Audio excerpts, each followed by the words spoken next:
ತಪೋವಿದ್ಯಾ ವಿರಕ್ತಾದಿ ಸದ್ಗುಣೌ ಘಾಕರಾನಹಂ ವಾದಿರಾಜ ಗುರುನ್ ವಂದೇ ಹಯಗ್ರೀವ ದಯಾಶ್ರಯನ್.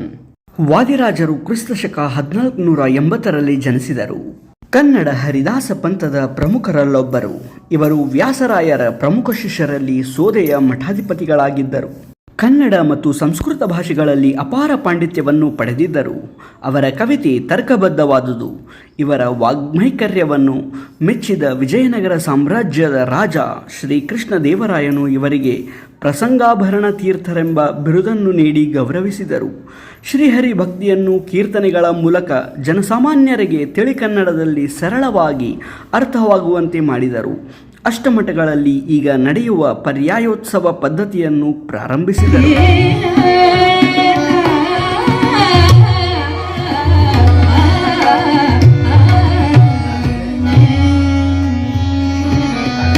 ಉಡುಪಿ ಜಿಲ್ಲೆಯಲ್ಲಿರುವ ಹೂವಿನಕೆರೆ ಎಂಬ ಗ್ರಾಮದಲ್ಲಿ ಇವರ ಜನನ. ತಂದೆ ರಾಮಾಚಾರ್ಯ ಮತ್ತು ತಾಯಿ ಸರಸ್ವತಿ ದೇವಿ. ವಾದಿರಾಜರ ಪೂರ್ವಾಶ್ರಮದ ಹೆಸರು ಭೂವರಾಹ. ಇವರ ಇಷ್ಟದೈವ ಶ್ರೀಹರಿ ಅವರಿಗೆ ಹಯವದನ ಅಥವಾ ಕುದುರೆಯ ರೂಪದಲ್ಲಿ ದರ್ಶನ ಕೊಟ್ಟನಂತೆ. ತಮ್ಮ 8ನೆಯ ವಯಸ್ಸಿನಲ್ಲಿ ಸನ್ಯಾಸಾಶ್ರಮವನ್ನು ಸ್ವೀಕರಿಸಿದ ವಾದಿರಾಜರು ಸನ್ಯಾಸ ಜೀವನ ಅವಧಿ 112 ವರ್ಷಗಳು. ಉತ್ತರ ಕನ್ನಡ ಜಿಲ್ಲೆಯ ಸಿರಸಿ ತಾಲೂಕಿನ ಸೋಂದಾ ಕ್ಷೇತ್ರದಲ್ಲಿ ಇವರ ಮಠ ಮತ್ತು ಇವರ ಬೃಂದಾವನವಿದೆ. ಕನ್ನಡದಲ್ಲಿ ಹಯವದನ ಎಂಬ ಅಂಕಿತನಾಮದಲ್ಲಿ ಅನೇಕ ದೇವರ ನಾಮಗಳು, ಕೀರ್ತನೆಗಳು, ಸುಳಾದಿ, ಉಗಾಭೋಗ, ವೃತ್ತನಾಮಗಳನ್ನು ರಚಿಸಿದ್ದಾರೆ. ಶಾಸ್ತ್ರೀಯ ಯುಕ್ತಿಗಳನ್ನು ಸಾಹಿತ್ಯ ಮುದ್ರೆಯಿಂದ ಮನಸ್ಸಿಗೆ ನೆಡುವಂತೆ ಸರಳವಾದ ಪ್ರೌಢ ಕನ್ನಡ ನುಡಿಯಲ್ಲಿ ಮುಖ್ಯ ಪ್ರಮೇಯವಾದ ಭಕ್ತಿಯಿಂದ ಶ್ರೀಹರಿಯನ್ನು ಒಲಿಸಿ ಮುಕ್ತಿಯನ್ನು ಪಡೆಯಬೇಕೆಂಬುದನ್ನು ಸಿದ್ಧಾಂತಿಸಿದ್ದಾರೆ. ವಾದಿರಾಜರ ಸಾಹಿತ್ಯ ಕೃತಿಗಳು ವೈಕುಂಠ ವರ್ಣನೆ ಸಾಂಗತ್ಯ, ಸ್ವಪ್ನಗದ್ಯ ಭಾಮಿನಿ ಷಟ್ಪದಿ, ಲಕ್ಷ್ಮಿಯ ಶೋಭಾನೆ ಹಾಡು, ಕೀಚಕವಧ, ಕೇಶವ ನಾಮ, ಗುಂಡಕ್ರಿಯೆ, ಯುಕ್ತಿ ಮಲ್ಲಿಕ, ಸರಸಭಾರತಿ ವಿಲಾಸ, ನ್ಯಾಯರತ್ನಾವಳಿ, ಶ್ರುತಿತತ್ವ ಪ್ರಕಾಶಿಕ, ಹರಿಭಕ್ತಿಲತಾ, ತೀರ್ಥ ಪ್ರಬಂಧ, ಕೃಷ್ಣ ಬಾಲಲೀಲಾ, ಭಾರತ ತಾತ್ಪರ್ಯ ನಿರ್ಣಯ ಟೀಕೆ. ಕಾವ್ಯಗಳೇ ಆಗಲಿ ಕೀರ್ತನೆಗಳೇ ಆಗಲಿ ಅವುಗಳ ತಿರುಳು ಒಂದೇ, ದ್ವೈತ ವೇದಾಂತ ತತ್ವಗಳ ನಿರೂಪಣೆ. ಇವರ ಕನ್ನಡ ಸಾಹಿತ್ಯ ಬಹುಮಟ್ಟಿಗೆ ಶಾಸ್ತ್ರೀಯವಾದುದಾಗಿದೆ. ವಾದಿರಾಜರು ರಚಿಸಿರುವ ಲಕ್ಷ್ಮೀ ಶೋಭಾನ ಪದವನ್ನು ಮದುವೆಯ ಮನೆಯಲ್ಲಿ ಹಾಡಿದರೆ ಮದುಮಕ್ಕಳಿಗೆ ಶುಭವಾಗುತ್ತದೆ ಎಂಬ ನಂಬಿಕೆ ಇದೆ. ಲಕ್ಷ್ಮೀ ಶೋಭಾನದಲ್ಲಿ ಬರುವ ಈ ಚರಣ ಅದಕ್ಕೆ ಕಾರಣವಾಗಿರಬಹುದು. ಮದುವೆಯ ಮನೆಯಲ್ಲಿ ಈ ಪದವ ಪಾಡಿದರೆ ಮದುಮಕ್ಕಳಿಗೆ ಮುದಬಹುದು, ವಧುಗಳಿಗೆ ಓಲೆ ಭಾಗ್ಯ ದಿನ ದಿನಕ್ಕೆ ಹೆಚ್ಚುವುದು ಮದನನಯ್ಯನ ಕೃಪೆಯಿಂದ. ಕನ್ನಡ ಭಾಷೆಯಲ್ಲಿ ಪೂಜಾ ಪರಂಪರೆಯನ್ನು ಪ್ರಪ್ರಥಮ ಬಾರಿಗೆ ಉಡುಪಿಯ ಶ್ರೀಕೃಷ್ಣನ ಪೂಜಾ ಪರಿಸರದಲ್ಲಿ ಜಾರಿಗೆ ತಂದ ಅದ್ವೈರುಗಳೇ ವಾದಿರಾಜರು. ಯತಿಶ್ರೇಷ್ಠರೆನಿಸಿದ ವಾದಿರಾಜರು ಕನ್ನಡ ಸಂಸ್ಕೃತಿಗೆ, ಸಾಹಿತ್ಯ ಸಂಗೀತಗಳಿಗೆ, ದರ್ಶನಕ್ಕೆ, ಸಮಾಜದ ಸಂಘಟನೆಗೆ, ಸದಾಚಾರದ ಸಾಮೂಹಿಕ ಪುನರುದ್ದೀಪನಕ್ಕೆ ಸಲ್ಲಿಸಿರುವ ಸೇವೆ ಚಿರಸ್ಮರಣೀಯ. ವಾದಿರಾಜರು ಕನ್ನಡ ಹರಿದಾಸ ಸಾಹಿತ್ಯದ ಧೀಮಂತ ಶ್ರೇಷ್ಠರು. ಉಡುಪಿಯ ಶ್ರೀಕೃಷ್ಣನ ಪೂಜಾ ಪರಿಸರದಲ್ಲಿ ಕನ್ನಡದ ಸರಳ ಸುಂದರ ಕೀರ್ತನೆಗಳನ್ನು ಹಾಡುವ ಸತ್ಸಂಪ್ರದಾಯವನ್ನು ಸಮರ್ಥವಾಗಿ ಪ್ರಾರಂಭಿಸಿದ ಪ್ರವರ್ತಕ ಮನೀಷಿಗಳು ವಾದಿರಾಜರು.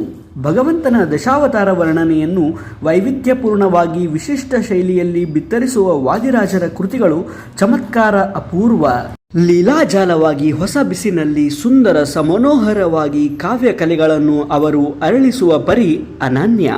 ಪುರಂದರ ದಾಸರು, ವ್ಯಾಸರಾಜರು, ಕನಕದಾಸರು ಮುಂತಾದವರ ಸಮಕಾಲೀನವರಾಗಿದ್ದು ಉಡುಪಿಯ ಶ್ರೀಕೃಷ್ಣನ ಸೇವೆಯಲ್ಲಿ ಪರಿವ್ರಾಜಕರಾಗಿ ಪರಮ ಪೂಜ್ಯರೆನಿಸಿದರು. ತಾವಿದ್ದ ಪರಿಸರದಲ್ಲೆಲ್ಲ ಧಾರ್ಮಿಕ ಜಾಗೃತಿಯ ನವಚೇತನವನ್ನು ಮೂಡಿಸಿ ದಾರ್ಶನಿಕ ಧ್ರುವತಾರೆಗಳೆನಿಸಿದರು. ಉಪಾಸ್ಯ ಮೂರ್ತಿ ಹಯಗ್ರೀವ ದೇವರ ಮಹಿಮಾತಿಶಯಗಳನ್ನು ಕಂಡು ಹಯವದನ ಅಂಕಿತನಾಮದಿಂದ ಸಹಸ್ರ ಕೀರ್ತನೆಗಳನ್ನು ಕನ್ನಡ ಜನರ ಭಕ್ತೋದ್ಧಾರಕ್ಕೆ ಒಡಲಿಗೆ ಹಾಕಿದ ಪುಣ್ಯಪುರುಷರು ಶ್ರೀ ವಾದಿರಾಜರು. ದಾಸ ವ್ಯಾಸ ಪರಂಪರೆಗಳ ಅದ್ಭುತ ಪ್ರತಿಭೆ ಪಾಂಡಿತ್ಯಗಳ ಮಹಾನ್ ಪ್ರತೀಕವಾಗಿದ್ದ ವಾದಿರಾಜರು ಕನ್ನಡ ಹಾಗೂ ತುಳು ಭಾಷೆಯಲ್ಲಿ ಕೀರ್ತನೆ ಹಾಗೂ ಪಾಡ್ಡನಗಳನ್ನು ಜನಸಾಮಾನ್ಯರ ಆತ್ಮೋದ್ಧಾರಕ್ಕಾಗಿ ರಚಿಸಿ ತಾವೇ ಅವನ್ನು ಹಾಡಿಸಿ ಶತಮಾನಗಳ ಕಾಲ ಜನಸಮುದಾಯವನ್ನು ತಣಿಸುತ್ತಿರುವ ಯತಿಶ್ರೇಷ್ಠರು. ಇವರ ಸುಳಾದಿ ಉಗಾಭೋಗ ದೇವರ ನಾಮಗಳು ದಿವ್ಯ ಭಾವಗೀತೆಯ ಸೊಬಗಿನಲ್ಲಿ ಸಂಚಾರಿಯಾಗುತ್ತವೆ. ತತ್ವಬೋಧಕ್ಕೆ ದಿವ್ಯಾಮೃತವಾಗಿ ಅವು ಪರಿಣಮಿಸಿವೆ. ತಪಸ್ಸು, ವಿದ್ಯೆ, ವಿರಕ್ತಿ, ಭಗವದ್ಭಕ್ತಿ ಹಾಗೂ ವಾತ್ಸಲ್ಯಗಳಿಂದ ಯತಿಶ್ರೇಷ್ಠರೆನಿಸಿದ ವಾದಿರಾಜರು ಕನ್ನಡ ಸಂಸ್ಕೃತಿಗೆ, ಸಾಹಿತ್ಯ ಸಂಗೀತಗಳಿಗೆ, ದರ್ಶನಕ್ಕೆ, ಸಮಾಜದ ಸಂಘಟನೆಗೆ, ಸದಾಚಾರದ ಸಾಮೂಹಿಕ ಪುನರುದ್ದೀಪನಕ್ಕೆ ಸಲ್ಲಿಸಿರುವ ಸೇವೆ ಚಿರಸ್ಮರಣೀಯ.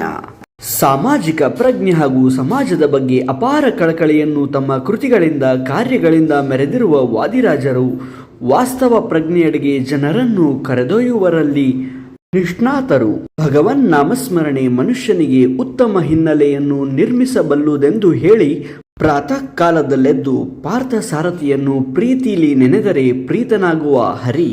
ಮಾತು ಮಾತಿಗೆ ಕೇಶವ, ನಾರಾಯಣ, ಮಾಧವ ಎನ್ನಬಾರದೆ ಎಂಬ ಸಂದೇಶ ನೀಡಿದರು. ಅವರ ದಶಾವತಾರ ವರ್ಣನೆಗಳಂತೂ ಭಗವಂತನ ಹತ್ತಾವತಾರಗಳ ಮುತ್ತಿನ ಮಣಿಹಾರ. ದಶಾವತಾರದ ಕಾವ್ಯ ರಚನೆಗೆ ಕೈಯಿಟ್ಟೊಡನೆ ಸ್ವಾದಿಯ ವಾದಿರಾಜರು ಮೈಮರೆಯುತ್ತಾರೆ. ಕಾವ್ಯ ಸರಸ್ವತಿ ಗೆಜ್ಜೆ ಕಟ್ಟಿಕೊಂಡು ಅವರ ಭಾವಕ್ಕೆ ತಕ್ಕಂತೆ ಹೆಜ್ಜೆ ಹಾಕುತ್ತಾ ನರ್ತಿಸುವ ನಾದವೈಖರಿ ಅಸಾಧಾರಣ. ವೈದಿಕ ಸಂಸ್ಕೃತಿಯ ಪುನರುತ್ಥಾನದಲ್ಲಿ ವಾದಿರಾಜರ ಪಾತ್ರ ಬಹಳ ಹಿರಿದು. ತತ್ವಜ್ಞಾನದ ಪ್ರಸಾರ, ವೈಷ್ಣವ ಸಿದ್ಧಾಂತದ ಪ್ರಬಲ ಪ್ರತಿಷ್ಠಾಪನೆಯಲ್ಲಿ ಅದ್ಭುತ ಕ್ರಿಯಾಶಕ್ತಿಯಾದವರು ವಾದಿರಾಜರು.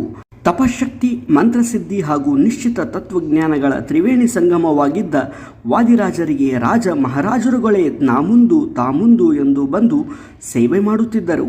ಸೋದೆಯ ಅರಸಪ್ಪ ನಾಯಕನಿಗಂತೂ ವಾದಿರಾಜರೇ ಸರ್ವಸ್ವ. ವಾದಿರಾಜರನ್ನು ಅನೇಕ